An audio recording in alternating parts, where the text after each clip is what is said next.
Hello everyone, my name is Ryan and welcome to my channel. Today we're going to be talking about Project Bluebird, which if you don't know is basically the government's first official try at testing drugs, hypnosis, manipulation, mind control on human subjects.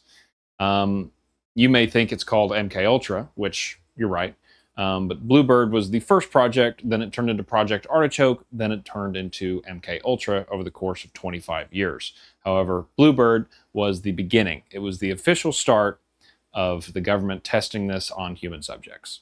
And thankfully, because the CIA is super awesome, they declassified the official dossier about Project Bluebird in 2004, which was released to several high-ranking officials in the government. And we're going to go ahead and take a look at that right now and dissect it.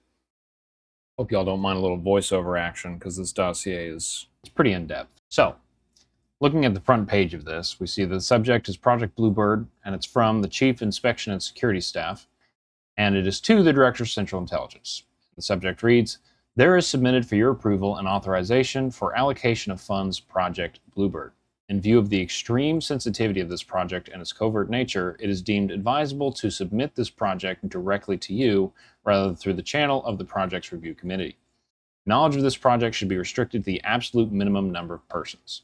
This project is now extremely important because of expressions of interest in this type of a program developing in various areas of the agency.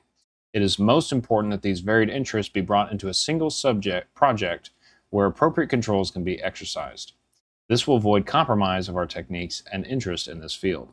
It is necessary that this project be approved and authorization granted for the necessary funds set forth in the attachment." So, right off the bat, first thing this is acknowledging is that there is multiple test subjects and operations already happening, but what these people would like to do is simply bring it all together into one single project called Project Bluebird and make it official. So while this was sent to the Director of Central Intelligence, which is a big deal, which was also sent to the Deputy Chief of the INS staff, sent to the ADOSI, the ADOSO, and the OPC. So a lot of high-level people were acknowledged of this existing right off the bat. And next up, what we have is a little bit of I would say just a general breakdown of what Operation Bluebird's supposed to be. So first off, they talk about a meeting of representatives with all of the official people I just stated on the 14th of March, where the agreement was reached on the following proposal. The purpose of this project is to provide for the immediate establishment of interrogation teams for operational support of the OSO and OPO activities. Teams will utilize the polygraph, drugs, and hypnotism to attain the greatest results in interrogation techniques. It is important that this project be established inasmuch as a considerable public and government interest has recently developed in the use of hypnotism for the interrogation and for the personality control purposes. This interest stems from the recent spy trials in Hungary and other satellite countries. Within a number of areas of the CIA, there is developed considerable interest in the field of hypnotism, and one of the basic purposes of this program is to bring in all such interests within the purview and control of a single project. It is extremely important that any action by CIA in these fields be restricted to the knowledge of a minimum number of persons on a top-secret basis to prevent compromise and unfavorable repercussions. Further activities in this field are so highly specialized that untrained personnel should not experiment or attempt to apply the technique of hypnotism under any circumstances. This project will provide highly qualified and technical personnel to perform all aspects of interrogation for all areas of the agency. So basically what it's saying is the purpose of this so far is to simply build a team, train them to do hypnotism, polygraphs, and drug people well to where they can create an effective use of interrogation. And then to use that team to go around all of the other organizations and help them interrogate the people they want to using that specific kind of interrogation. The immediate purpose of the program is to provide interrogation teams utilizing the cover of polygraph interrogation to determine the bona fides of high potential defectors and agents, and also for the collection of incidental intelligence from such projects. A team is to be composed of 3 persons consisting of a doctor, which is a psychiatrist, a polygraph, a hypnotist, and a technician. As we break down the personnel further, we see one doctor with a GS-15 qualification at $10,000 a year, one doctor with a GS-12 qualification at $6,400 a year, a special interrogator and a polygraph specialist, GS-13, at $7,600 per year, and a technical GS9 guy at $4,600. Now, the funny thing is, it turns out finding a psychiatrist that wants to drug people and hypnotize them is actually kind of difficult. And this is what they found. Subject: problems involved in obtaining a psychiatrist. Some of the problems resolved in the procurement of a consultant or full-time psychiatrist are as follows. A reputable civilian psychiatrist could not afford to be available to us on short notice. Even the highest government salary would not begin to compare with his private income. He would be obligated to keep appointments with patients which have been scheduled in weeks in advance. 2. He might not have interest or motivation to be active in such a narrow scope of the overall psychiatric field. His ethics might be such that he might not care to cooperate in certain more revolutionary phases of our project. I think illegal is probably the better word. Very few psychiatrists are now on active duty and are therefore difficult to procure through that channel. Very few psychiatrists are really capable in the application of hypnosis and have no interest whatsoever in ESP. However, it is believed that we are fortunate in having located a candidate to fill such a billet in the CIA. This man is blankety blank. Crazily enough, we still don't know who this man is. Now on active duty at blankety blank. He also has an office of his own and a 2-day-a-week private practice. He has the following points in his favor as far as overcoming the above-mentioned difficulties. 1. He's on active duty working towards retirement. 2. He is extremely interested in the use of hypnosis, drugs, and ESP. 3. His ethics are such that he would be completely cooperative in any phase of our program, regardless of how new or revolutionary it may be. 4. He has an office in town which could be used as a remote location for some of our work. 5. He would be willing to go on trips whenever necessary. The disadvantage in obtaining blank on a part-time basis is as follows.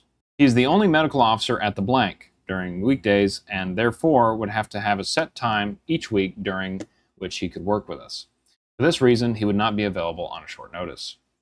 In view of the above, it is recommended that blank be obtained for the work with CIA on a full-time basis, and it is felt that his time will be well spent between the periods where he is being utilized for active drug injection work. Some of his projects would be as followed. Detailed research into the use of various drugs for subconscious isolation purposes.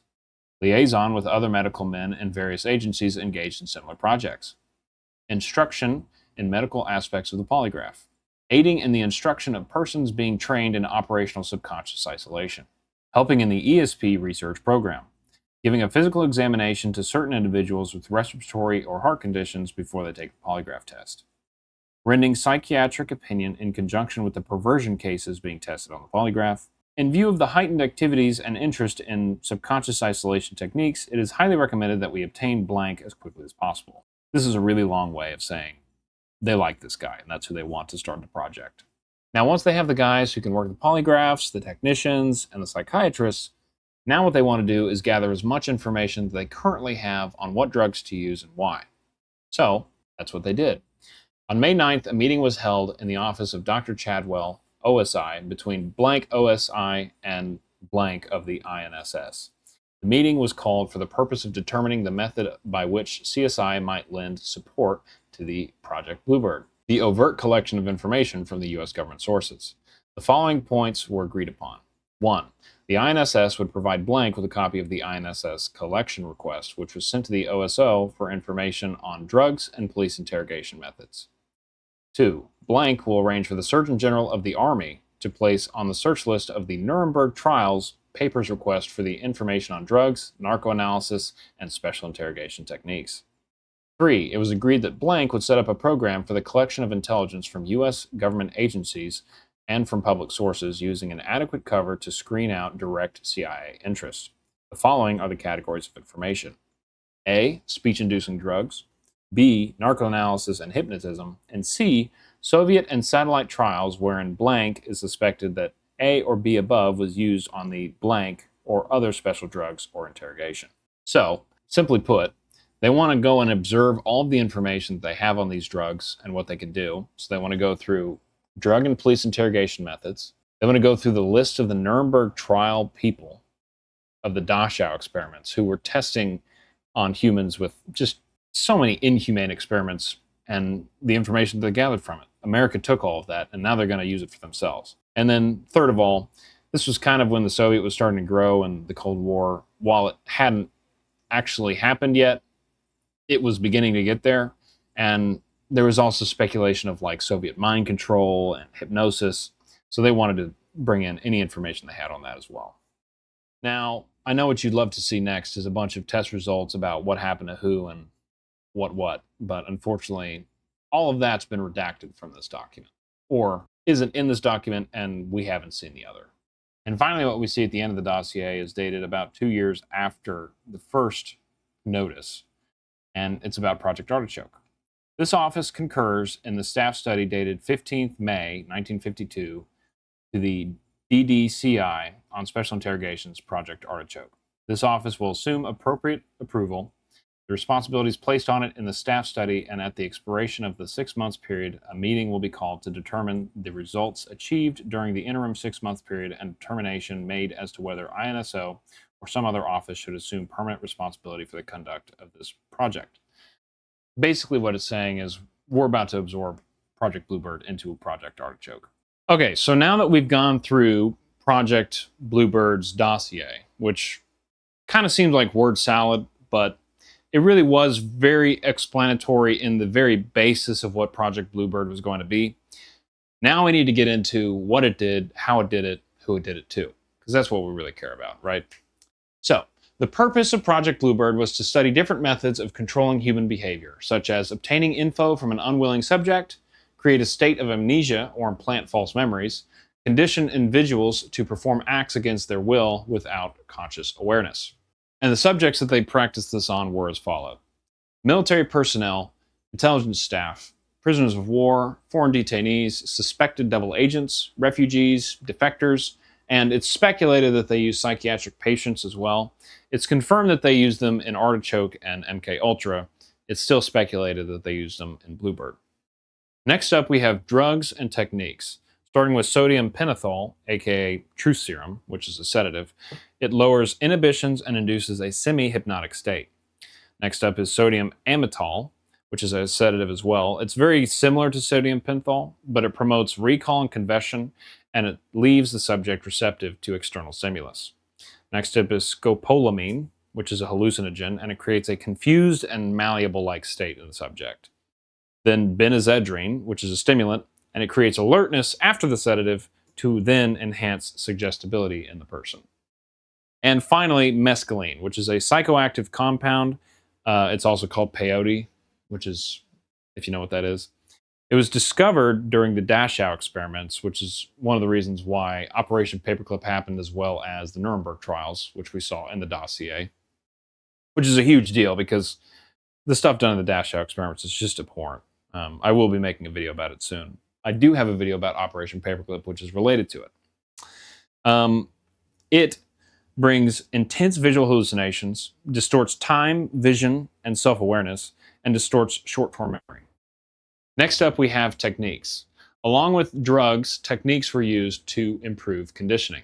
Hypnosis, which was used by creating deep hypnotic trances, inducing amnesia, creating split personalities of sleeper agents, and attempting to make someone act against their will. There's really no guarantee that they made sleeper agents, by the way. Next up is memory erasure and reprogramming. They did that by inducing a drugged hypnotic state, forcing sleep deprivation, and repetition of verbal and hypnotic cues to alter short-term memory. And then electroshock therapy, of course. Erase and scramble one's memory with electric shocks and drug combinations, telling them what they then happened, alternatively to implant false memories.